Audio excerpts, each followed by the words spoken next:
အချင်းနဲ့မေလျော့ကြမှာကန်ကြမာရဲ့ကစားပွဲကိုရင်းနှီးအောင်ခန်းစားရမယ်။ဇာယာရာဇလဲဆမတို့ဝါနီဆိုလေကောင်းမလေးတယောက်ကိုတွေ့ရမှာပါ။ဝါနီဟာဒီနေ့မှာသူနဲ့ရရှိလက်တွေ့ခဲ့တဲ့ချစ်သူမဟေရှိနဲ့လက်ထပ်ဖို့ရောက်လာခဲ့တာပါ။ဒါပေမဲ့ခန့်နေတော့ဝါနီစီကိုမဟေရှိကဖုံးဝင်လာပါတယ်။မဟေရှိကတူဝါနီကိုလက်မထက်နိုင်တော့ကြောင်းနဲ့တူလုံးမှာယာတုတို့တော်ပြီးချစ်ကြောင်းပြောလိုက်တဲ့အခါဝါနီတယောက်ဆုံးသွားရပါတယ်။တကယ်တော့မဟေရှိဟာတူလို့ရှင်ရဲ့တမီးနဲ့လက်ထပ်ဖို့ကန့်လန့်ချက်ကိုလက်ခံလိုက်တာဖြစ်ပြီးဝါနီအကြောင်းကိုတစ်ချက်ကလေးတောင်ထည့်မစင်စားခဲ့ပါဘူး။မဟေရှိထွက်သွားပြီးတဲ့နောက်ဝါနီဟာစိတ်တန်ရာကြီးကျယ်ရသွားပြီးစကားတောင်မပြောနိုင်တော့တဲ့အထိဖြစ်သွားပါတယ်။ဒီလိုနဲ့6လလောက်ကြာသွားတဲ့အထိဝါနီဟာသူ့တန်ရာတွေထဲမှာပဲတခုခုရင်းနေတတ်ပြီးသူမိဘတွေလည်းမိဖြစ်သူအတွက်စိတ်ပူနေကြပါတယ်။ဒီနေ့မှာတော့ဝါနီမေကဒီလိုပုံစံနဲ့ရှေ့ဆက်လို့မရကြောင်းနဲ့မဟေရှိကိုမိပြီးကိုချေတော့ပေါ်ကိုရက်တီဖို့ဖြောင်းပြပါတယ်။နောက်တစ်နေ့မှာပဲဝါနီဟာအလို့ရင်သားပြူသွားဖို့ပြင်ဆင်ပါတယ်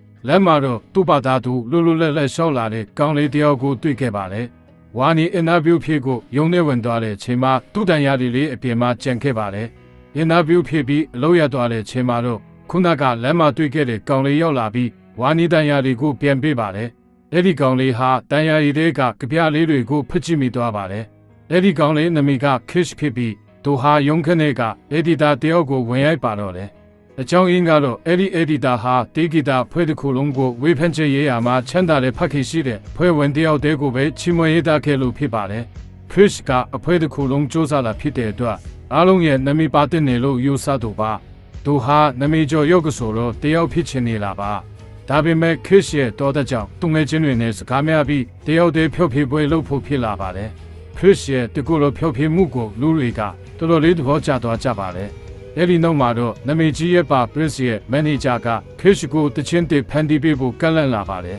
။ခရစ်ကအချက်3ချက်တောင်းဆိုပါတယ်။သူကိုယ်တိုင်ဗီဒီယိုမှာပါရမယ်သူ့ကိုကြော်ညာပေးရမယ်နဲ့မူပန်ခွင့်အကျိုးမြတ်ရရမယ်ဆိုလာပါပဲ။ပရစ်ကတဖို့သူ့ပေမဲ့3ရက်တွင်တချင်းပေးရမယ်လို့ကန့်တက်လိုက်ပါတယ်။အဲဒီအချိန်မှာဝါနီကပရစ်ကိုအင်တာဗျူးဖို့ရောက်နေတာနဲ့ကြုံပါတယ်။ခရစ်ကဝါနီတန်ရာရီတဲ့ကကြပြကိုပရစ်ကိုယူပြလိုက်တဲ့အခါပရစ်ကအဲ့ဒီစာသားတွေကိုရန်တော်ကြသွားပါတယ်။ဒါပေမဲ့ဝါနီကကြပြကိုဆုံးမတရသေးပါဘူး။ခရစ်ကဝါနီကိုစတူဒီယိုခေါ်လာပြီးတချင်းဆက်ရေးခိုင်းပါတယ်။ဝါနီကစိတ်ခံစားချက်မပါဘဲရေးလို့မရဘူးလို့ပြောရတဲ့အတွက်ခရစ်ကသူ့ကိုစေအေဂျင့်စင်မဲ့ကွင်းပြင်တစ်ခုရှိခေါ်သွားပါတယ်။အဲ့ဒီမှာနှစ်ယောက်သားချင်းကုံဆုံးရန်တချင်းလေးပြီးသွားပါတယ်။ဒီတော့အတွင်းမှာဝါနီဟာခရစ်နဲ့သူရှိနေရတာကိုပြောရှင်းလာပါတယ်။တချင်းလေးကို Prince ယူသွားတဲ့အခါ Prince ကရက်စာသားတွေထည့်ချင်တယ်လို့ပြောပါတယ်။ဝါနီကတော့တချင်းရဲ့ရတပြက်မှာဆိုလို့ထောမတူပါဘူး။ဒါပေမဲ့ Kish ကတော့အောင်မြင်ခြင်းတဲ့အတွက်လက်ခံလိုက်ပါတယ်။အဲ့ဒီနေ့မှာပဲ Kish ရဲ့အဖေကလမ်းမှာမူယိုရန်ဖြစ်နေလို့ရဲတွေကလာဖို့ပါတယ်။ Chris ဟာသူ့ဖေကိုရမ်းမုန်းတိနေတာပါ။အကြောင်းကတော့သူ့မိဆုံးပြီးခဲ့ကသူ့ဖေဟာရဲထဲမှာပဲနှမုန်းနေလို့ဖြစ်ပါတယ်။ဒါကိုဝါနီကမြင်သွားပြီး Kish ကိုနှစ်သိမ့်ပေးပါတယ်။ဝါနီရဲ့အကူအညီနဲ့ Kish ဟာသူ့ဖေကိုရဲဖြတ်စင်နာမှာထားဖို့ဆုံးဖြတ်လိုက်ပါတယ်။အဲ့ဒီအတွက်လိုအပ်တဲ့ပိတ်ဆံကိုတော့ Kish ကသူ့ရဲ့မူပိုင်ခွင့်အခွင့်အရေးကိုဆုံးလုပ်ပြီးရယူခဲ့ပါတယ်။ဒါကိုကြည့်ချင်းအပြင် Kish ဟာအပြင်ပန်းကျန်းတဲ့ပင်မဲ့စေထန်းသူနဲ့သူဖြစ်ကြောင်းဝါနီတည်သွားပါတယ်။ Kish နဲ့ဝါနီတို့ဟာတယောက်ကိုတယောက်ချစ်မိသွားကြပါတယ်။ဒါပေမဲ့ဝါနီမိဘတွေကတော့ Kish ကိုဘုံမကြပါဘူး။ဝါနီတခါမူလေးသွားလို့စစ်စစ်လိုက်တဲ့အခါမှာတော့ဝါနီမှာအဇိုင်းမာယောဂါစာဖြိုးနေပြီဖြစ်ကြောင်းသိလိုက်ရပါတယ်။ဝါနီဟာအရာရာကိုမေ့လျော့လာမှဖြစ်ပြီးသူမိဘတွေနဲ့သူ့ချစ်သူကိုပါမမိတော့မှမဟုတ်ပါဘူး။ဝါနီဟာဒီအကြောင်းကို Kish ကိုမပြောရဲဖုံးကွယ်ထားပါတယ်။ဒီနေ့မှာဝါနီလို့ကိုမဟိရှကအ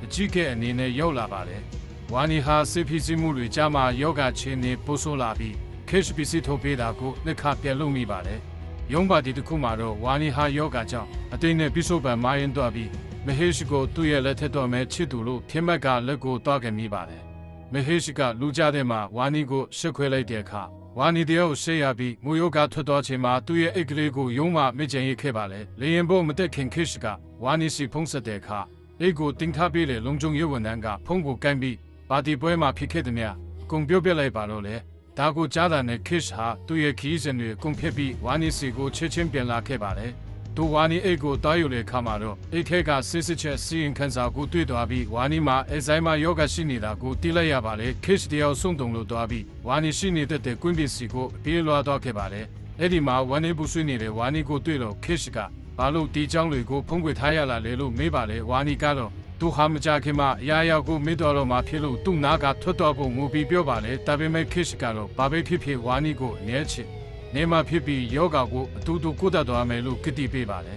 ခရစ်ဟာဝါနီကိုမြို့နယ်ဝေးရအေဂျင့်နဲ့နေရာလေးတစ်ခုစီခေါ်သွားပြီးတယောက်တူတချင်းတွေဖန်တီးရဲ့ချင်းကုန်းဆုံးကြပါလေခရစ်နဲ့သူရှိနေရတဲ့ချိန်တိုင်းဝါနီဟာရန်ပြောရှင်နေခဲ့ပါလေဒီနေ့မှာတော့ခရစ်ရဲ့သူငယ်ချင်းတွေကပြည်သက်တွေတောင်းဆိုနေလို့ဖျော်ဖြေပွဲလာလို့ဖို့ဖုံးဆက်ပါလေဒါပေမဲ့ခရစ်ကဝါနီကိုကြိုးဆိုင်ဖို့အတွက်အလုပ်တွေကိုနင်းပယ်လိုက်ပါလေဒါကိုဝါနီချသွားပြီးသူ့ကြောင့်ခရစ်ရဲ့အိမ်မက်တွေမတည့်စစ်စစ်ခြင်းတဲ့အတွက်ဖျော်ဖြေပွဲတော့ဖို့တိုက်တွန်းပါလေဒီလိုနဲ့ခရစ်ဖျော်ဖြေပွဲလုပ်နေတဲ့ချိန်မှာအဲ့ဒီပွဲရဲ့စပွန်ဆာဖြစ်သူမဟေရှရောက်လာပြီးဝါနီကိုလာနောက်ဆက်ပါလေဝါနီဟာယောဂကြောင့်အတိတ်ကအမေရမှုတွေပြန့်ပွက်လာပြီးမဟေရှကိုမမေ့နိုင်တဲ့ပုံစံမျိုးပြောမိသွားပါလေရုံမာတဲ့မဟေရှကဝါနီကိုခွင်ကောင်းယူဖို့ခန်းနဲ့ခေါ်တော့ချိန်မှာခရစ်ရောက်လာပြီးဝါနီကိုကေတင်ကမဟေရှကိုအပြင်းထန်ရိုက်နှက်ပါလို့လေဒါပေမဲ့ဝမ်းနည်းစရာကောင်းတာကဝါနီဟာယောဂကြောင့်ခရစ်ကိုမမက်မိပဲမဟေရှကိုထိခိုက်အောင်မလုပ်ဖို့တားဆီးရဲ့ခရစ်ကိုတန်းနဲ့ထိုးမိသွားပါလေဝါနီရဲ့မိတ်ညံတွေပျောက်ဆုံးနေတာကိုခရစ်နားလည်းပေးပြီးသူ့ကိုစစ်အေးအောင်ချုံမောက်ခဲ့ပါလေ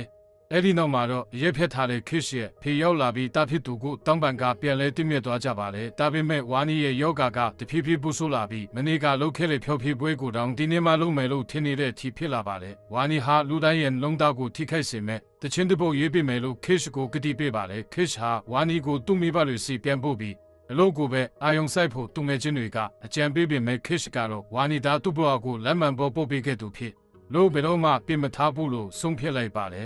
ဒါပေမဲ့ဒီနေ့မှာတော့ဝါနီတယောက်အိမ်ကနေပျောက်ချင်းမလားပျောက်ဆုံးသွားပါလေခရစ်ဟာနေရာနဲ့လိုက်ရှာပေမဲ့မတွေ့ခဲ့ပါဘူးနောက်ဆုံးမှာတော့ဝါနီရေးခဲ့လေကြပြလေးတစ်ပုဒ်ကိုခရစ်တွေ့သွားပြီးဝါနီသားဒီတချင်းကိုကြားရင်ပြန်လာလိမ့်မယ်ဆိုလေမျောရင်းချက်နဲ့တချင်းဖန်တီးခဲ့ပါလေဒီနေ့ကြာသွားရဲ့အခါခရစ်ဟာတနိုင်ငံလုံးတည်တဲ့ရုပ်ကဆိုတော့ကြီးဖြစ်လာပါလေဗီဒီယိုတစ်ခုထဲမှာဝါနီကိုဟိမချေတီတာကအာရှရန်တစ်ခုမှာတွေ့လိုက်ရလေလို့တုံငယ်ချင်းကပြောတဲ့အခါခရစ်ဟာဖျော်ဖြေပွဲကိုတောင်ပြထားပြီးချက်ချင်းတော့ရှာပါလို့လေအဲ့ဒီမှာဝါနီရေးထားခဲ့တဲ့စာလေးတစ်ဆောင်ကိုတွေ့ရပါလေစာထဲမှာတော့ငါနင်းကိုခဏမေးသွားလေခရစ်တာပေမဲ့ပြန်တရားလာတဲ့အခါတိုင်းငါနင်းကိုဘလောက်ဒုက္ခပေးခဲ့လေဆိုလာတွေးပြီးရန်ဝန်းနေရတယ်အားကြောင့်နင်းဘဝမပြည့်စည်စေခြင်းလို့အားထွက်လာခဲ့တာပါလို့ရေးထားပါလေခရစ်ဟာဝါနီကိုတွားတွေ့တဲ့အခါဝါနီကသူ့ကိုမမက်မိတော့ပါဘူးဒါပေမဲ့ခရစ်ကသူစင်တယောက်လိုစကားပြောရင်းဝါနီရဲ့မျက်နှာတွေကိုပြန်လဲနှုတ်ဆက်ပေးတဲ့အခါဝါနီဟာသူ့ရဲ့ချစ်သူကိုပြန်မက်မိသွားပါလေဆုံးမှာတော့ခရစ်ဟာဝါနီကိုခေါ်သွားပြီးလက်ထက်လိုက်ပါတော့လေဝါနီတစ်ခုခုမိသွားမှဆိုလို့အိမ်နဲ့မှမဆုဖုတ်ပြလေးတွေကပ်ပေးထားရင်နှစ်ယောက်သားပျော်ရွှင်စွာနဲ့ဇလန်လေးပြီးဆုံးသွားပါတော့လေ